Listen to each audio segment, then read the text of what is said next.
Hello there guys, welcome back to part 2. If you haven't already seen part 1, go ahead and check out part 1, link in the description. We're going to be taking our Airbus A319 down into JFK momentarily. It shouldn't take too long, top descent is just here, and you can see JFK on the ND. So we're going to be taking our US Airways 319 down.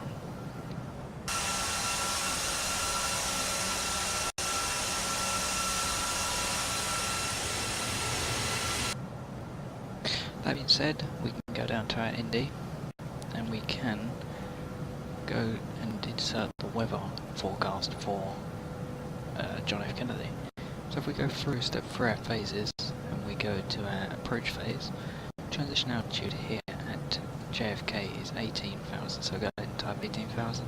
If you look at the chart, you can actually find your weather, your transition altitude, sorry. The altimeter at Kennedy is 3008. The temperature, I'm looking at Active Skynex, which gives me the temperature and weather. It gives me all local weather, 11 degrees, and it also gives me the winds as 300, gusting 21. So 300, gusting 21.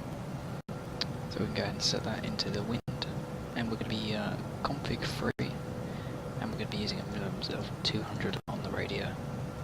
So it's radio altitude 200 feet. So that's all set up. We go have a look at we go around speeds, which are 138, 175 and 205, and our approach is 138. So that's all set up. We're just going to check that we have the ILS frequency, which we don't. My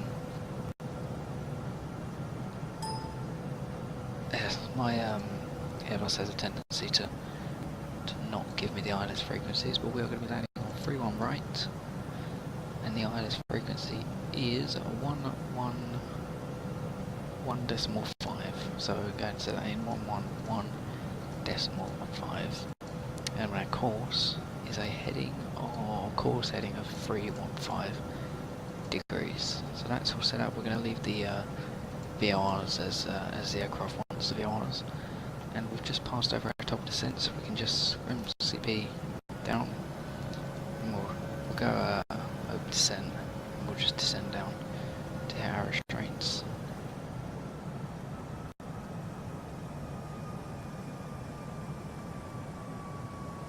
So seatbelt sign should be on auto, which it is. We'll leave the landing lights as they are. They can all stay as they are, and we'll be descending down. We'll go about 2,300 feet per minute.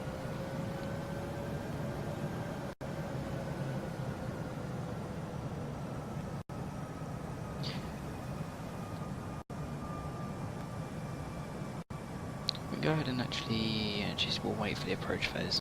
We could arm the approach phase, but we'll wait. So guys, I'll catch up with you when we get further in the descent and we actually get to do something probably just after Cameron. So I'll cut the video now and I'll meet you again when we get to Cameron.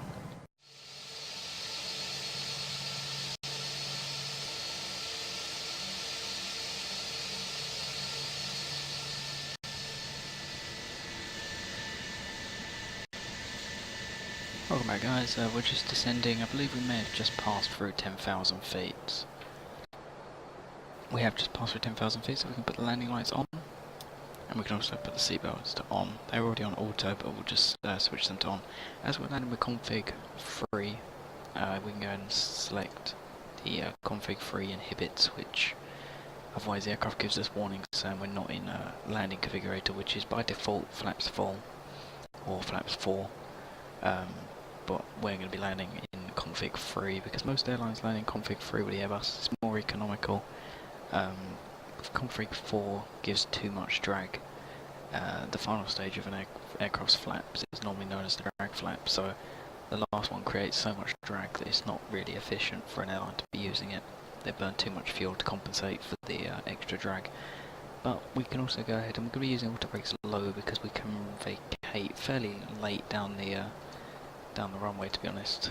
So we're going to vacate. We're off our descent profile, but we're in managed descent, and I've selected 250 knots, which is the fastest we can go below 10,000 feet. So we'll leave the speed as selected until we want to go to managed.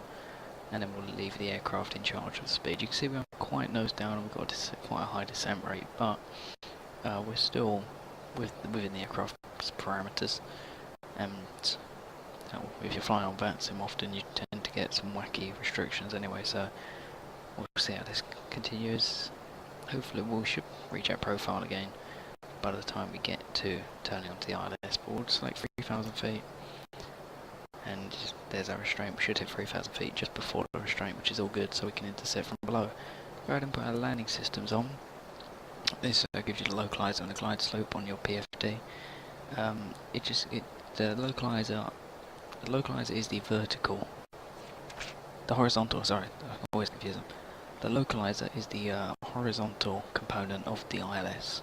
The ILS is made up of both a vertical and a horizontal component. So you will intercept the localizer. You tend to intercept the localizer before you intercept the glide slope. It's 3,000 feet, so we're all good. You intercept the localizer, normally at a 30-degree angle. We'll get our speed brakes away now. We can also arm them by pressing what is by default shift and /. So they're now armed, and we're just waiting on the speed. We'll bring the speed back to 240, just so we don't arrive ridiculously fast. But as I was saying, the localizer, you establish on the localizer, which is pretty much your sideways. If the runway was in front of you, it will guide you horizontally down to the runway. So it won't land you off to the left, or it won't land you off to the right. That's what the localizer for. The glide slope, on the other hand, is a as it said, it's a glide slope. It's the aircraft will establish itself on the glide slope and then descend with the glide slope, which is normally, I think it's 3.3 degrees glide slope here, 3 degrees glide slope, a gradual descent down to the runway, and yeah, that's how the ILS system works. A lot of airports are now using MLS, which is microwave landing system, which pretty much makes the ILS pretty much redundant, but the ILS is widely used, so stick with the ILS. MLS isn't implemented in here, I don't believe, but that's to come.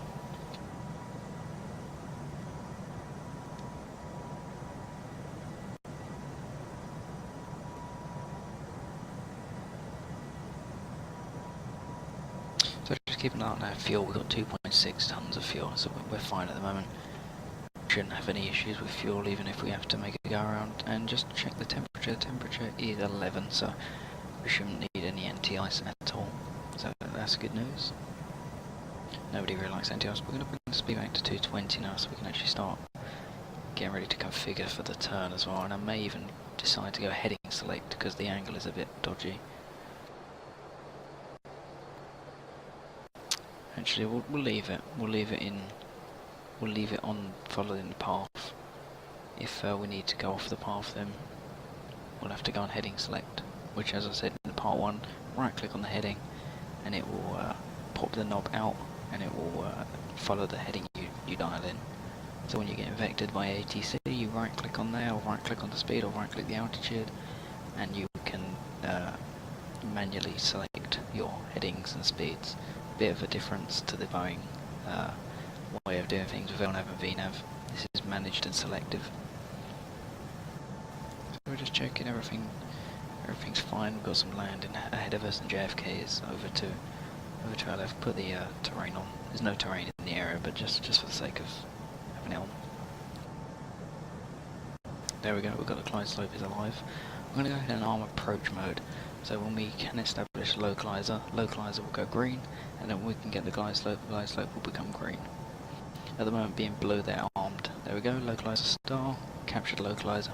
We'll turn on to localizer and hopefully not go too far through it, with any luck. So at the moment we're not looking out the window, we're just flying completely on instruments, these two displays primarily, and using the MCP to bring ourselves in.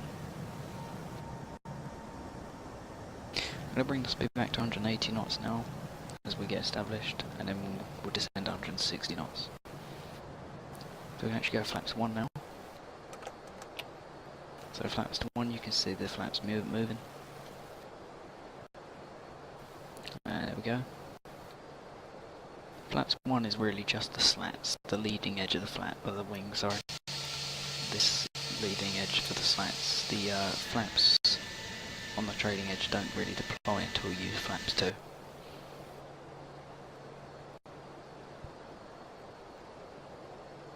And we can go ahead and we'll go 160 knots. And we'll go flaps 2 as well.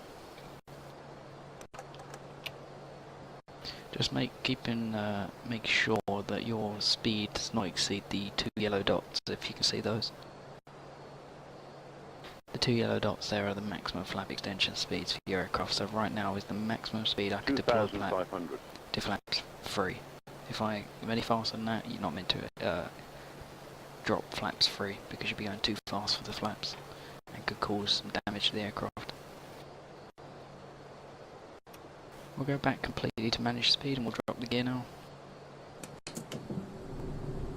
And with that extra drag we'll go flaps 3 in a second. And we've got to keep an eye on our speed as well. We're going to have a fairly low ground speed because we have got gusty headwinds as well. So with that in mind, we'll get ready to drop flaps 3. And as you can see, that says and that's just the lag as the scenery loads in. It does it on every single sim I've ever owned. Flaps 3. It's the FS Dream Team JFK version 2. When you always happens this phase of flight, loads in the scenery and it freezes and makes you think you've crashed. Your sim has crashed. Right, we can turn off lights on and we'll put the nose light on as well, just so we have a little bit extra lights. And we'll just ding the cabin because there's no way to tell them we're about to land. Get rid of the terrain and we can now arm the second autopilot.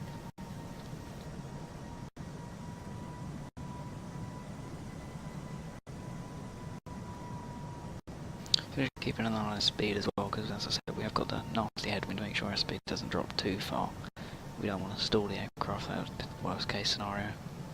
It may even give the speed warning, it tells you just to keep an eye on your speed. Alright, the gear is down and locked, there we go. Speed warning. Gears down, lock, lights are on, speed brake is on, flaps are set to config 3. And we'd probably be cleared to land by now if we were flying on a network, IVA or VATSIM. So we can go ahead and disengage autopilot 1 now, and we'll get ready to disengage autopilot 2. Alright, autopilot 2 is out, silence the caution, and then pretty much just following the flight director and trying to keep on top of the localizer and glide slope to make sure we don't deviate from those too much. The localizer and glide slope, you can see the purpley magenta diamonds. They're command bars, bars, so yeah, you have to follow those, or if that makes sense. If it's above you, you're too low. If it's below you. So just before we touch down at about 30 feet, 20 feet, you'll hear the aircraft calling retard. This just means retard the throttles. Bring those to idle, close the power, and hold the flare and you should touch down fairly nicely. So we'll see how this goes. 500 feet and we're stable. Yeah, ground speed is only 120 knots. 400. Just keep an eye on the speed, land is green. Speed.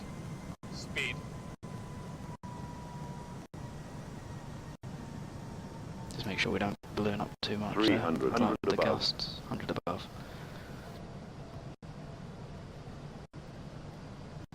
Just make sure we don't get too much gusts landing. Minimum call out for the decision. We're going to continue with the arrival. 100. So, I'm just going to retard the throttles as it says retard 70, and just touch down gently. 60, 50, 40, 30, 20, retard, 10, 5. So we're just floating a little bit, just hold the flare. 100. Make sure we don't. 105, just make sure we don't land too heavy. There we go. Down, we can just use idle reverse.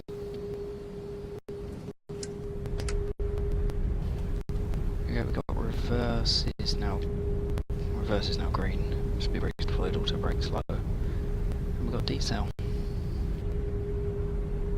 So 70 knots, start reverses, we can go manual braking. And we'll just try and get off this exit to the left. Bit bumpy, we floated a bit too much as well, but that would have been a successful landing.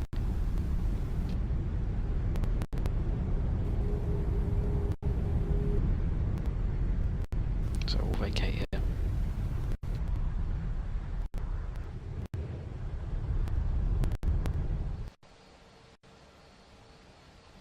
Just make sure we don't come to a stop. Here at JFK it does have a tendency to come to a stop fairly quickly. I don't know if it's something to do with the ground textures or what. And we're going to continue through and we'll taxi through the American Airlines terminal, but we'll go ahead and clean up the aircraft as well. So speed brakes can come back in, flaps can come back in, and we'll just make sure we don't fall off this bridge here, because that's the main priority at the moment.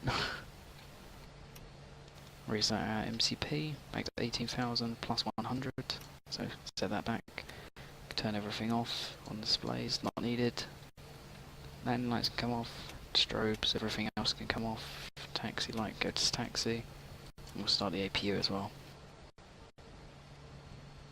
I think we'll turn left here, cut through the American Airlines terminal.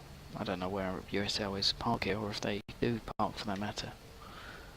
Don't even know if US Airways fly to JFK. My lack of American airport knowledge.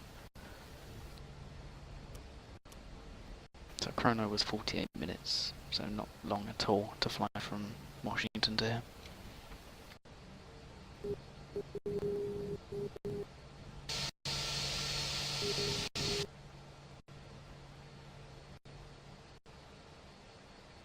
It's a miracle that some airplanes can actually taxi around here at JFK, size these taxiways. Don't think you'd get anything much bigger than the 320 or 321 down here. Airlines 767s or 777s are flying to JFK, so we'll go left here and we'll cut through into the terminal.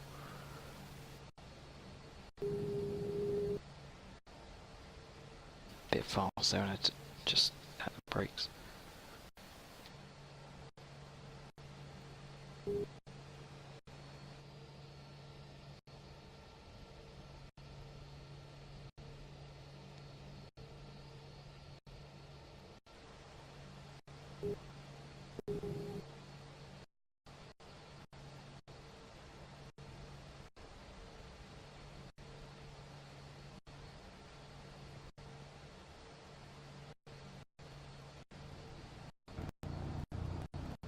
So I'm going to take this terminal, or this stand on the end, shall I say.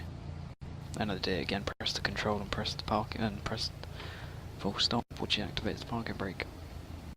TCAS can come off, still got the same squawk 4635.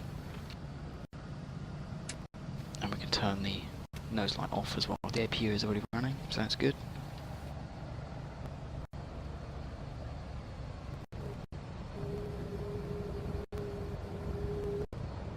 Is this the terminal? Is this a stand here? Yeah, it is. So just swing onto stand. Try and get the nose as close to the yellow line as we can.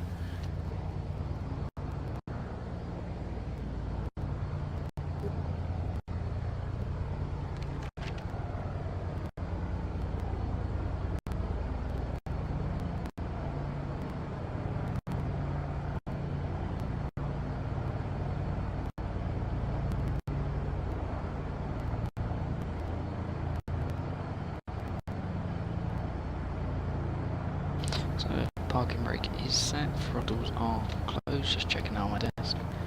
And now we can just double check the APU is running, which it is running.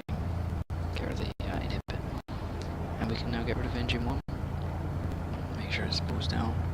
It's doing so, we can get rid of engine 2. Stop the clock, hour and 4 minutes. And now, fuel pumps can come off, the wing fuel pumps can come off. Everything else is okay. Anti-collision light beacon can come off, seatbelt sign can come off. And we can get everybody off the airplane. I've just requested deboarding for GSX. Ground connections, we can set some of those, wheel chocks and external power, etc. And then we'll get the doors up ready to open as well. So now we've got external power, reconnect the GPU, and we can get rid of the APU as well now, because we are running off of the external power. Now I'm going to turn the ADIR is off as well, just for the sake of the video. Normally if you were planning on doing another flight, you'd leave them on, but I just turned them off for the sake of it. And believe it's only the front left door they want open. Could be wrong, but I'll have a check in with them. I have no idea, we'll have to have a look on the outside view.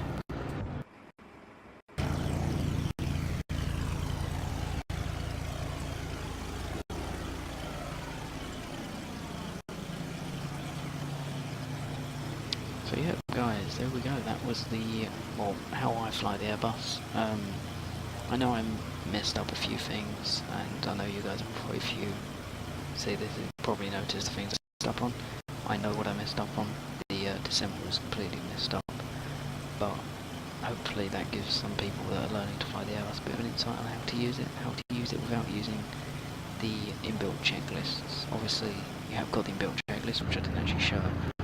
You have got the inbuilt checklists. You can turn checklists on, and you go to Copilot on, and they'll run through these checklists. Is that one? This one. They'll run through all of the checklists, parking checklist, after landing, all that kind of good stuff. I don't have it on because I don't like it. I'd rather fly the airplane myself. But if you want the help, there's the help to use it. To use the checklist, and pretty much that was, as I said, how I fly the Aerosoft Airbus. Just go and have a look at the cockpit.